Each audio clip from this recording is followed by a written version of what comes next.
Heavenly Father, we thank you that you are the God who speaks.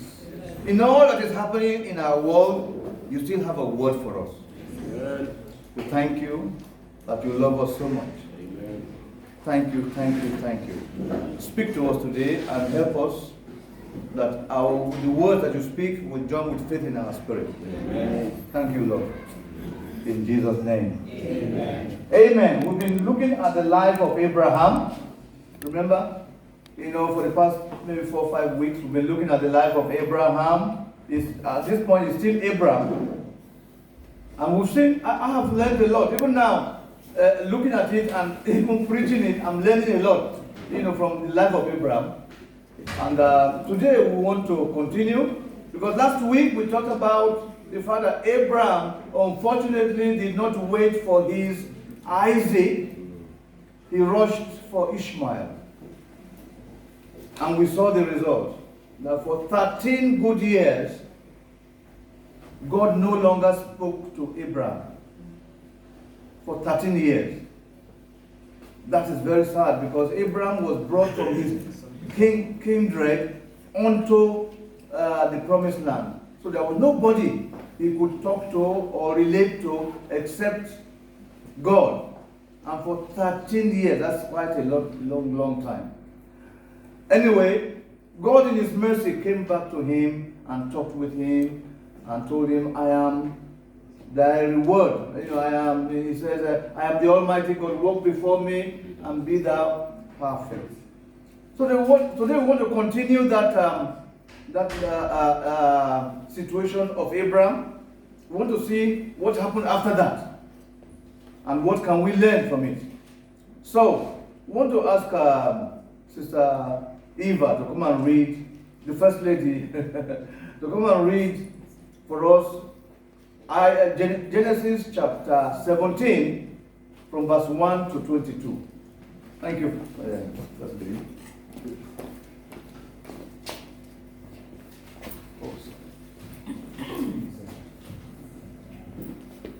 Praise the Lord. Hallelujah. Our scripture for today is taken from the book of Genesis, chapter 17, reading from verse 1 to 22. Let's hear the word of God. Amen. And when Abram was 90 years old and 9, the Lord appeared to Abram and said unto him, I am the Almighty God. Yes. Walk before me and be thou perfect. And I will make my covenant between me and thee, and will multiply thee exceedingly. And Abram fell on his face, and God talked with him, saying, As for me, behold, my covenant is with thee, and thou shalt be a father of many nations. Neither shall thy name any more be called Abraham, but thy name shall be Abraham. For a father of many nations have I made thee, and I will make thee exceeding fruitful. And I will make nations of thee, and kings shall come out of thee, and will establish my covenant between me and thee, and thy seed after thee in their generations, for an everlasting covenant, to be a God unto thee, and to thy seed after thee. And I will give unto thee, and to thy seed after thee, the land wherein thou art a stranger, all the land of Canaan, for an everlasting possession, and I will be with their God.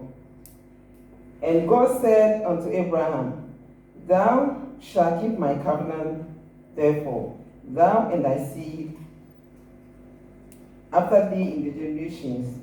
This is my covenant which ye shall keep between me and you and thy seed after thee. Every man child among you shall be circumcised.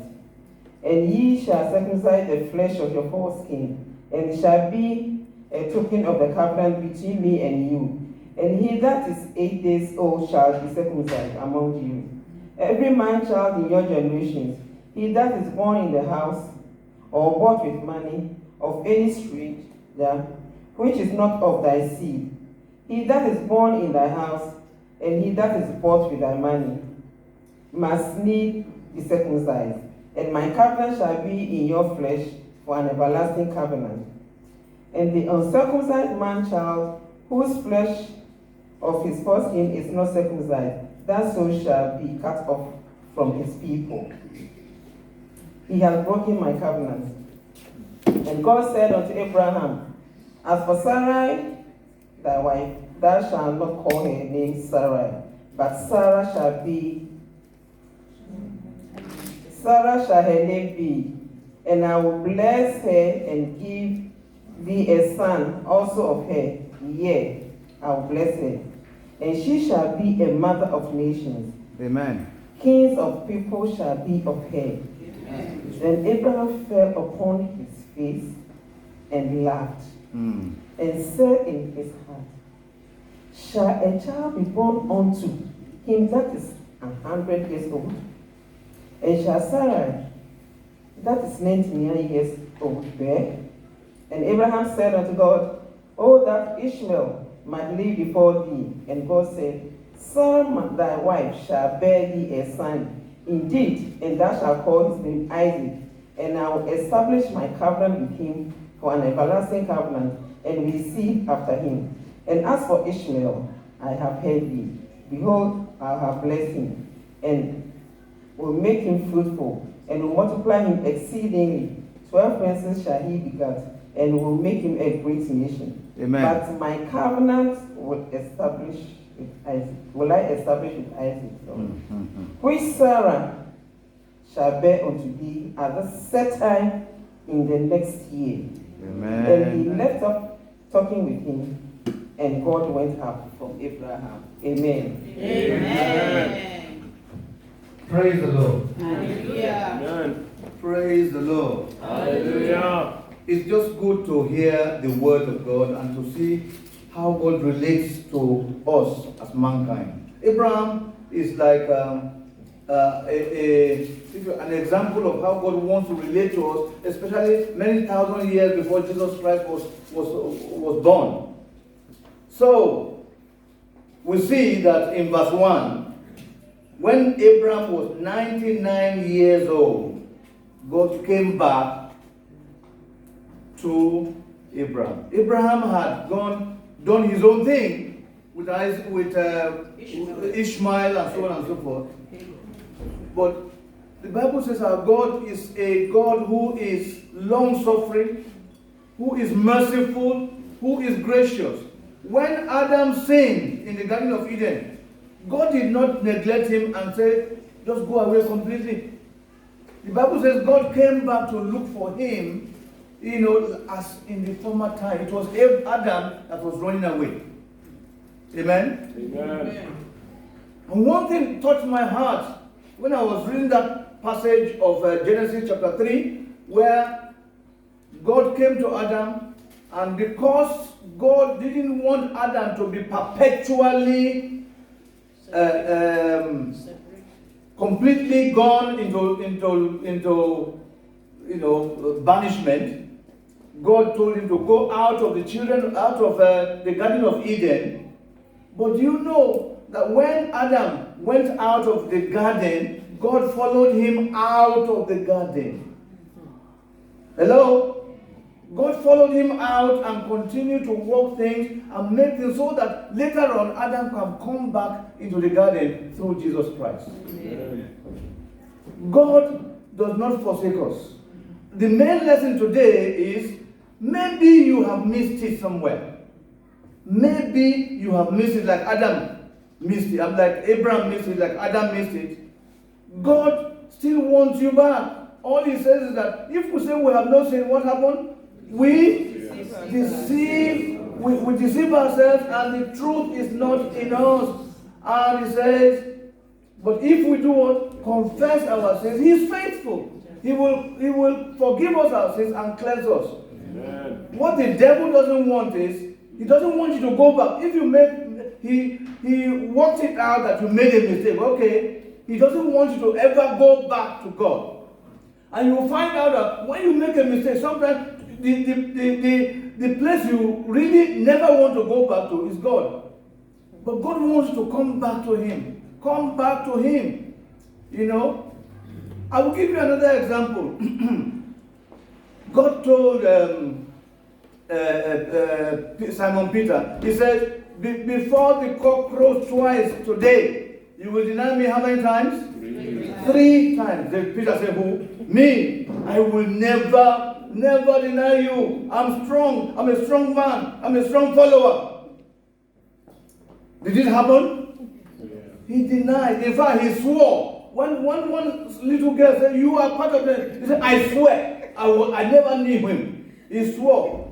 And in Mark's gospel, I think, if I'm not mistaken, the Bible says, when the cock crowed the second time, Jesus looked at Peter. That look. Peter went out and wept. So he agreed that he has missed it. It's like, is that the end of life? In fact, he felt that everything has finished and he wanted to go back to his fishing.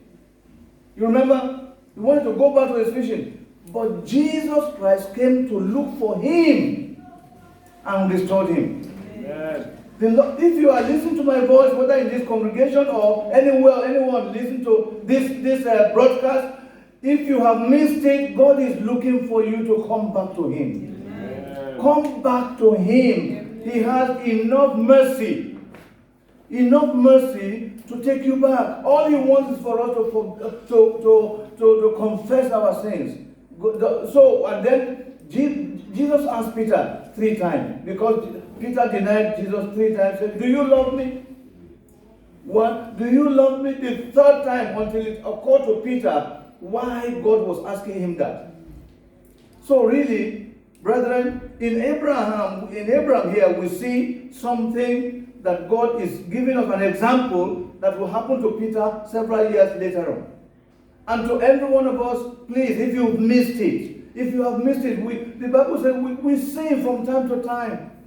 If you have sinned, do not stay in your sin. Do not find ways of staying there. Come out to the Lord. He's merciful. He's gracious. He's long-suffering. He will help you. Amen. He will restore you. Say amen. Amen. We want to see how Abraham was restored today. Okay? So in verse 1, you see, God, the Lord appeared to him and said, I am the Almighty God. Walk before me and be thou perfect. Basically, you missed it, but don't worry. From now onwards, I will help you. Amen? And then verse 2 he said, I will make a covenant with you. Now, the Lord did not say, now you must keep every commandment I give you. You must do this. I don't know. It's a covenant now. God has really made Abraham to realize that you can't keep all my laws. You can't keep the 10 commandments. Is there anybody here who can keep 10 commandments? Nobody. So God now related to Abraham with a covenant. That's the first thing. He established a covenant. Now, how wonderful. Jesus has brought us from the old covenant into the new covenant. That's awesome. A new covenant. Now we see God now established a covenant with Abraham. You know, he says, I will make my covenant between me and thee. I will multiply thee exceedingly. Can you see? God is now repeating the promise he gave to Abraham before. God has not given up on you. Amen.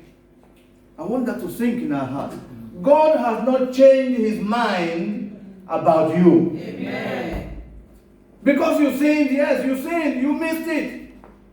God will not change his mind and say, oh, I don't want you, I don't want to see you anymore. Please go out of my sight. No, that's not God. God wants to restore you and bring you into wonderful fellowship. Basically, why did Jesus come to this world? He came to restore us into fellowship with God. The problem of man is we try to hide, we try to do something. Come back to God and be plain. And he will forgive. He said, our God is gracious, he will forgive you. He will restore you. In fact, we see here, God is beginning to tell Abraham all the promises he gave him before. That Abraham, I have not changed my mind. I still love you. I will bless you. I will give you children. That's it. That's the God I serve. Amen. Amen. Amen. Amen. Now listen to this. I will make my covenant between me and thee. I will multiply thee exceedingly. And verse 3, Abraham did what? Abraham fell on his face.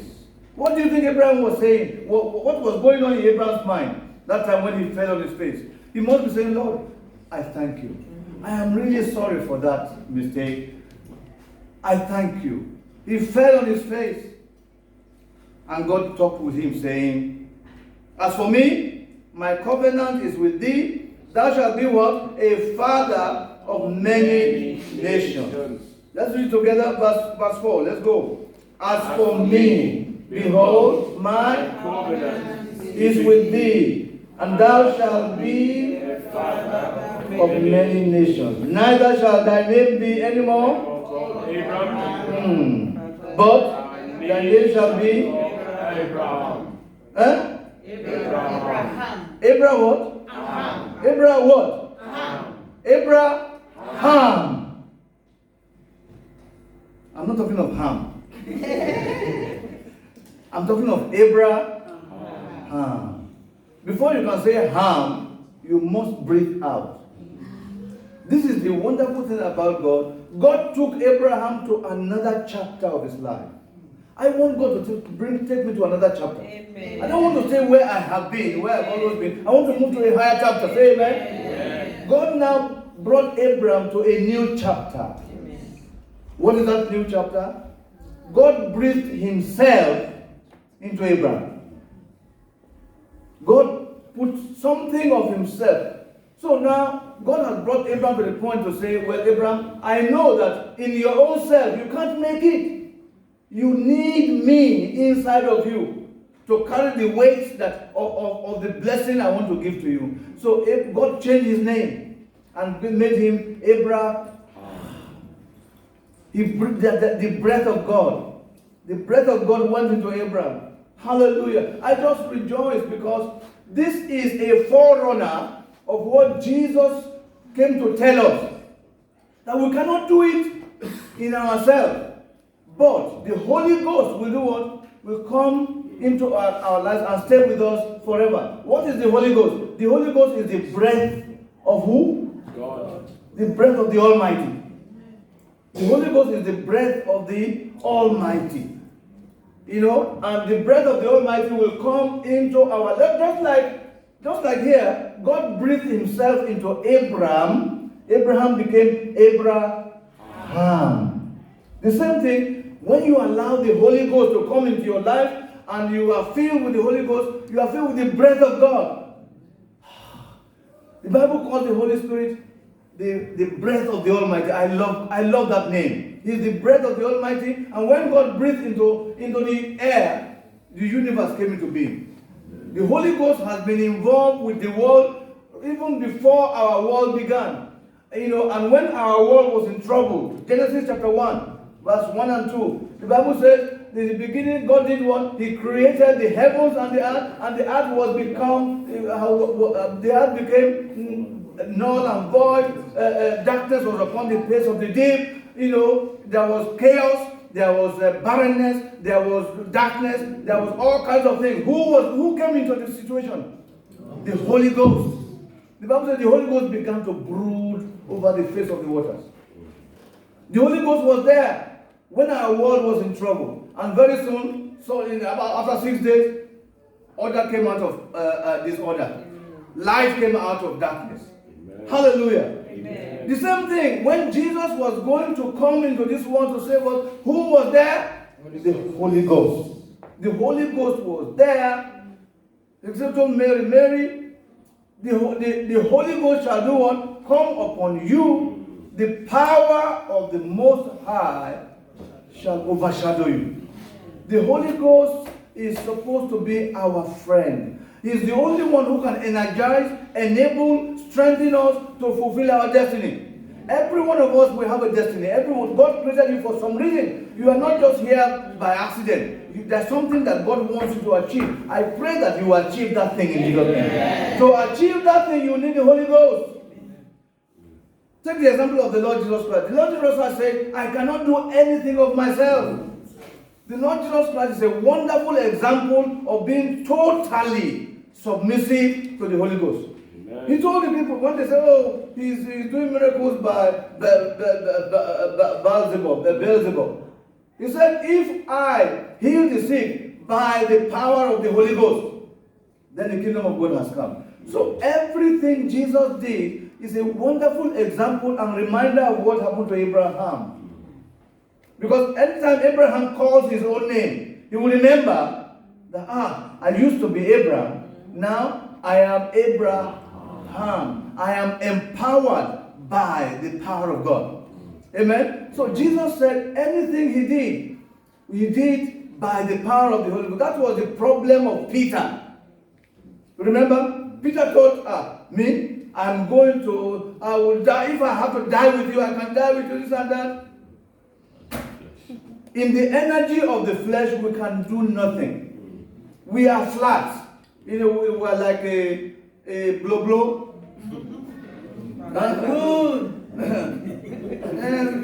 Blow means something somewhere. We're like balloons that have no air. It's just flat. But when you blow air into it, it comes alive. We need to have the Holy Ghost in full in our lives.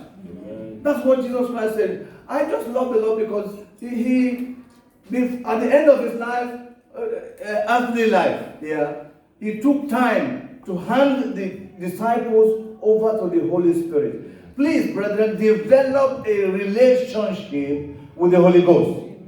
Develop a loving and intimate relationship with the Holy Ghost, because he is the one who will strengthen you. He's the one who will enable you. He's the one who will make the word of God come out of the books. Amen. So the Holy Ghost is just wonderful. That's what's happened to Abraham here. Abraham became Abraham because the Holy Ghost came. It is like God breathed himself into Abraham. He became Abraham. Because God saw that Abraham in the flesh cannot fulfill the purpose of God. So God has to be involved. So, my brethren, God needs to be involved with you in every way. Every way that you want to do anything for the Lord, let God be involved with you. Say amen. Amen. Thank you, Lord. Thank you, Jesus. So we just bless the Lord for Abraham. The second thing I want to say about Abraham is the fact that, you see, not only Abraham was changed, even Sarah, her name was changed also in verse what? In verse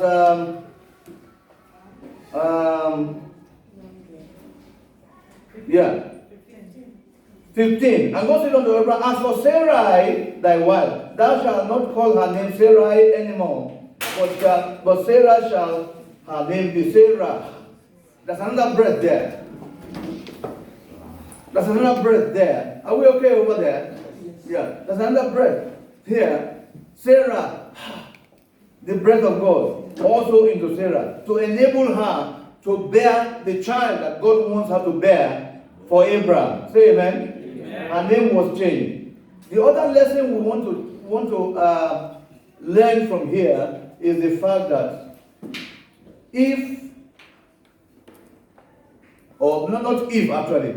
please find out the meaning of your name. Hello? If maybe, in Africa and other places, some people have 20 names. Find out each of them. And if there's anyone that is not redemptive, change it. Because it is following you. Abraham, even the name Abraham is not bad. It's not really bad. The name Abraham means an exalted father. But God said that's not good enough for me. God wants him to be the father of many nations. So he changed the name. What does your name mean? What is it? What's your name? Whether your middle name or your first name or the name they just put in you. Find out all the names you have. The names you have, including your surname, because it's your name. Include all of it. Find out what does it mean. Is it telling the truth? Or is it something that places a curse over you? Jabez is one of them. Remember Jabez? The Bible says when his mother was giving birth to him, it was very, very painful. He said, your name is Pain. But Jabez means pain. So if somebody taught Jabez, pain. If Jabez taught anybody, pain. So Jabez continued to work with this for a long time in his life. Eventually he said, enough is enough. He went to God and said, God, change my name. He said, oh God, oh that you will bless me and let me not be a curse anymore. Let no curse come into my life. Now bless me. Bless me. Let me not harm anybody. Let nobody harm me. And God answered his prayers. Take your name to God and change it. Change your name. Change your name. Change your name. God changed Abraham's name. He became Abraham. Hallelujah. Hallelujah. Amen. Hallelujah. Amen. Glory to God. So the Bible says, yes, continuing in that passage, verse 6. And I will make thee exceeding fruitful. I will make nations of thee. Kings shall come out of thee. I will establish my covenant between me and thee, between thy seed after thee in their generation, for an everlasting covenant, to be a God unto thee and to thy seed after thee. Can you see the avalanche of blessings on Abraham? God has forgiven Abraham. God will forgive you. Amen. We just come clean to the Lord. The Lord, I have missed it. Forgive me. And God began to now tell Abraham, I have not forgotten what I said about you. I have not changed my mind. I will bless you, your children, and so on and so forth. Hallelujah. Verse 8, and I will give unto thee and to thy seed after thee the land wherein thou art a stranger, all the land of Canaan, for an everlasting possession, and I will be their God. Isn't that wonderful? God actually enlarged his promise to Abraham. Now that Abraham is Abraham, God enlarged his promise unto him and reaffirmed his promise. Verse 9. Shall we read it together? Verse 9. And God said unto Abraham, Thou shalt keep my commandments. Therefore, thou and thy seed after thee in their generations. This is my covenant, which ye shall keep between me and you and thy seed after thee. Every man child among you. It's wonderful. It is wonderful. You know, the Bible says, their sins and their iniquities I will remember no more. Amen. You see, somebody said that God has put our sins in the deep sea. We should not go fishing. One of the problems that people have is that you cannot forget some of the bad things you've done. Please forget it. Confess it to God and let God take it out. It is like blotting it out of your records. The record is blotted out. So when you talk about it, God says, what are you talking about? It's forgiven. Amen? That is the how precious the blood of Jesus is. He cleanses. The Bible says he not only forgives us, but he cleanses us from all unrighteousness of sin. And in Revelation chapter 1, I think verse 5, the Bible says that the blood of Jesus Christ breaks the hold of sin upon our lives. Amen. Wonderful. Amen. So, brethren, it is good to thank God for the blood of Jesus. Amen. It is good to thank God. Can you see how the Lord kept saying things to Abraham here? Continued to remind him and actually expand his promise to him. Okay, let's keep going. All right, verse 12. He that is 8 days old shall be circumcised among you, every man child in your generation. He that is born in the house or brought with money, or any stranger which is in not thy seed. He that is born in thy house, and he that is brought with thy money must needs be circumcised, and thy covenant shall be and my covenant shall be in your flesh for an everlasting covenant. This is something like what James tells us, that our faith must be accomplished with work. If you say you believe God, do something because of your faith. You know, God told Abraham, and say, okay, now this is the sign that I will know that you really are following me, or really want to live for me. Circumcise the foreskin of your flesh. Do something to show that you really believe what you say about God. Say amen. Amen. Okay. Now let's go forward and to verse 15. And God said to Abraham, as for Sarai, thy wife, thou shalt not call her name Sarai, but Sarah shall be her name. So what God is doing, when God does something, he does a complete job. Amen. He doesn't do things and leave it halfway. So, Abraham, yes, your name is changed. Sarah also, your name is changed. So that now we have a new set, a new couple before the Lord. That now God has changed their name and made it possible for them to carry the weight of the glory of the blessing that God wants to give them. Amen? Amen. Verse 17. And Abraham fell on his face. This time, what did he do? He laughed. Praise the Lord. God will make you to laugh. Amen. The first time, Abraham fell on his face. He didn't say anything because he was thinking of the sin that he committed with respect to Ishmael. The second time, God talked to him enough for him to know that he is forgiven. That God is not holding anything against him anymore. Amen. This time, he did what? He laughed. Abraham laughed. Also, that the promise of God was so overwhelming to Abraham. You know, Abraham fell on his face and laughed and said in his heart, shall a child be born unto him that is 100 years old? And shall Sarah, that is 90 years old, bear? What is the reply we are going to give him? With God? I didn't hear you well. With God? All things are possible. Nothing shall be Impossible. with God. So are you facing a situation that looks impossible? Are you facing some situation that naturally give it up? It's impossible in the natural, but not with God. Amen? Amen. Look beyond the natural into the supernatural. Jesus has come to make the supernatural natural for us. We as children of God should live in the supernatural. Let the supernatural become our natural life. Say amen. Amen. Abraham said, I am 100 years old. Will I be able to bear? My wife is also how many years old? 90.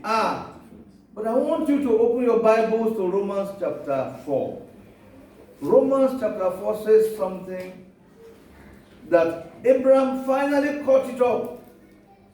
Romans chapter 4 is amazing to tell us that this discourse between God and Abraham helped Abraham to have faith in God. Romans chapter 4.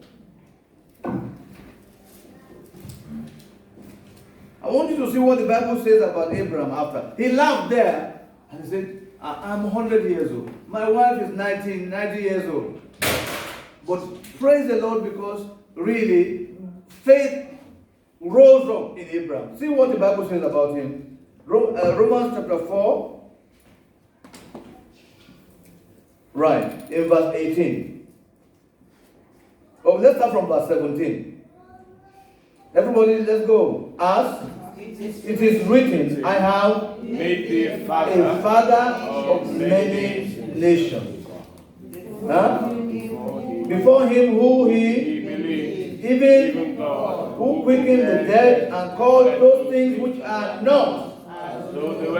Now verse 18 is interesting. Who against hope believed in hope. Against hope, he believed in hope that what? He might become the father of many nations, according to that which was spoken.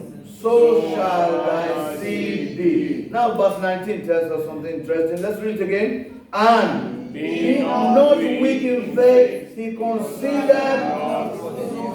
Hallelujah. He considered not his own body that is now what? Dead. When he was about 100 years old. Neither yet the deadness of Sarah's womb. At least if the wife was a bit younger, you say, okay, me, I'm old, but hopefully my wife. But both of them were dead in the natural. The Bible says he did not consider his natural deadness. When you want to God to do something for you, there are some things you don't consider. The devil will bring them to your face. How can you do this? How can you? You have to look beyond that. The Bible says he considered not his own body that is dead, neither well the body of Sarah. Did God fulfill his promise? Yes. God fulfilled his promise. So that's what I love about Abraham. He says he considered not his body that is dead, neither the body of his wife that is dead. Hallelujah. Amen. Hallelujah. Amen. You know? So he says, being not weak in faith, he considered not his own body that was dead when he was about 100 years old, neither the deadness of Sarah's womb. Now 20, verse 20. He staggered not at the promise of God. Through what? Unbelief. He staggered not at the promise of God through unbelief, but was strong in faith, giving glory to God. Hallelujah. I want to bring to your notice the prophecy of Elijah, either Elijah or Elisha, when Israel was going through a terrible famine, so that a loaf of bread was something like 100 pounds. Just one loaf of bread, 100 pounds. And then it was so bad in Israel in those days. But the prophet of God said, tomorrow. Hello, are you with me? Yeah. Tomorrow, not in 5 years' time. Tomorrow, this loaf of bread that is now 100 pounds will become 1 penny. Ah. 100 pounds to 1 penny in 1 day. That's what the prophet said. Something like that. And there was this army general saying, huh? Even if God was to open the gates of heaven, it cannot happen. Brethren, believe the word of God. He said, Jehoshaphat who said, believe the Lord your God and you will be established. Believe his prophets and you will what? You will prosper. Amen. When Jesus went when he was coming down from the transfiguration, and this man came with his son, who was demon possessed, and said, please help my son, please help my son. If you can do anything, oh God, help me. What did Jesus say? If you can have faith. Because all things are possible with God. So, brethren, please, whatever you pray for, begin to pray that God increase my faith. Help my faith to increase. But God has given us the answer. How does faith increase? The Bible says faith cometh by what? Hearing. And faith cometh by hearing and hearing. So most people have smartphones now. You know, not just read, but hear it. These smartphones, some of them, they can be saying it, they can be reciting the word. Recite it and follow it with your eyes, so that your ear is activated, your eye is activated, you are hearing at the same time. Faith cometh by hearing and hearing. Hallelujah. So this is what happened here. The Bible says Abraham believed God. Abraham did what? Abraham believed. He believed God. Hallelujah. So verse 19. Let's go back to Genesis now. Verse 18. And Abraham said unto God, oh, that Ishmael might live before thee. Many times we want God to bless what we have done. But God wants to do something supernatural in his own right. Let's allow God to do it. Say amen. Amen. And God says, Sarah thy wife shall bear thee a son indeed. Thou shalt call his name what? Isaac. Isaac means laughter.